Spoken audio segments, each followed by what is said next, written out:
Réparer la carte mère d'un ordinateur portable, tel que le Lenovo ThinkPad L390, peut être un processus complexe et détaillé, nécessitant à la fois des connaissances techniques et de la précision. Cet ordinateur portable est connu pour sa robustesse et ses fonctionnalités, mais comme tout appareil électronique, il peut présenter des problèmes qui affectent ses performances.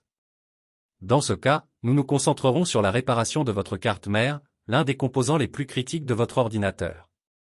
Le problème en question est la panne de la carte mère Lenovo ThinkPad L390. Cela peut se manifester de différentes manières, l'ordinateur portable peut ne pas s'allumer, il peut avoir des erreurs fréquentes, il peut s'éteindre de manière inattendue ou il peut tout simplement ne pas fonctionner correctement. La carte mère est le cœur de l'ordinateur, il abrite et connecte tous ses composants, ce qui signifie que son dysfonctionnement peut avoir un impact dévastateur sur l'ensemble du système. Heureusement, avec une approche minutieuse et les bons outils, il est possible de réparer voire de remplacer cette pièce cruciale pour redonner vie à votre ordinateur portable. Tout d'abord, il est essentiel de savoir clairement quels matériaux et outils sont nécessaires avant de commencer le processus de réparation.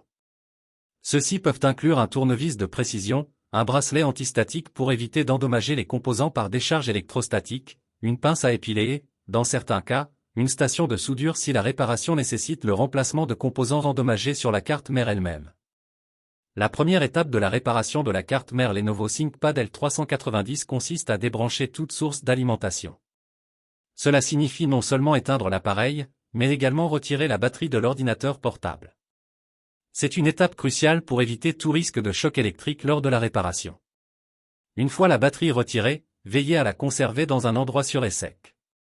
Ensuite, les vis fixant le capot arrière de l'ordinateur portable doivent être retirées. À l'aide d'un tournevis de précision, retirez délicatement chaque vis et placez-les dans un endroit soigné pour ne pas les perdre. La façade arrière peut être délicatement retirée pour révéler les composants internes de l'ordinateur portable. Une fois le capot arrière retiré, on a un accès direct à la carte mère. L'étape suivante consiste à déconnecter tous les câbles et composants connectés à la carte mère. Cela inclut le câble du disque dur, le câble de l'écran, les modules RAM et tout autre câble ou connecteur présent. Il est essentiel de le faire très soigneusement afin de ne pas endommager les connecteurs et câbles délicats. Garder une trace de l'endroit où va chaque fil peut être utile pour un remontage ultérieur. Une fois tous les connecteurs débranchés, la carte mère peut être retirée. Souvent, la carte mère est fixée avec plusieurs vis supplémentaires, qui doivent également être retirées. Une fois toutes les vis retirées, la carte mère peut être retirée du châssis de l'ordinateur portable. C'est un moment délicat, et doit être réalisé avec beaucoup de précautions pour ne pas endommager la carte ou les composants environnants. Une fois la carte mère retirée de l'ordinateur portable, une inspection plus détaillée est possible. Parfois, les problèmes peuvent être aussi simples qu'un composant desserré ou une connexion desserrée, qui peuvent être réparés en réinstallant le composant ou en reconnectant le câble. Cependant, d'autres problèmes peuvent nécessiter des réparations plus importantes, comme le remplacement d'un composant défectueux. Dans ces cas-là, une station de soudage et des compétences en soudage peuvent être nécessaires. Si des composants brûlés ou endommagés sont identifiés sur la carte mère, ils devront peut-être être remplacés. Cela peut inclure des condensateurs, des résistances ou même des puces intégrées. Le remplacement de ces composants nécessite beaucoup de précision et de soin, car les pistes de la carte mère sont très délicates et peuvent être facilement endommagées si trop de chaleur ou de pression est appliquée. Si après avoir effectué les réparations nécessaires, la carte mère ne fonctionne toujours pas correctement, il peut être nécessaire d'envisager un remplacement complet de la carte. Cela peut être fait en achetant une carte mère compatible et en suivant les étapes inverses du démontage pour installer la nouvelle carte.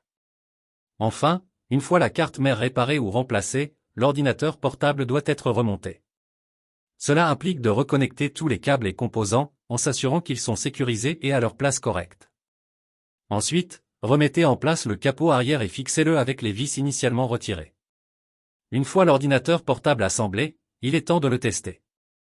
Rebranchez la batterie et allumez l'ordinateur portable pour vérifier que tout fonctionne correctement. Si le problème venait de la carte mère et qu'elle a été réparée ou remplacée correctement, l'ordinateur portable devrait s'allumer et fonctionner sans problème. Pour réaliser ce type de réparation en toute confiance, il est toujours conseillé de s'adresser à des professionnels spécialisés. À Madrid, l'un des endroits où des réparations de ce type peuvent être effectuées est l'établissement Lenovo situé Calle de Joaquín María López, 26. Cette entreprise dispose de techniciens formés et de tous les outils nécessaires pour effectuer la réparation de la carte mère du Lenovo ThinkPad L390, garantissant ainsi que l'ordinateur portable fonctionne à nouveau de manière optimale. De plus, se rendre dans un centre agréé garantit que tout remplacement de composants est effectué avec des pièces d'origine, conservant ainsi la qualité et la durabilité de l'appareil.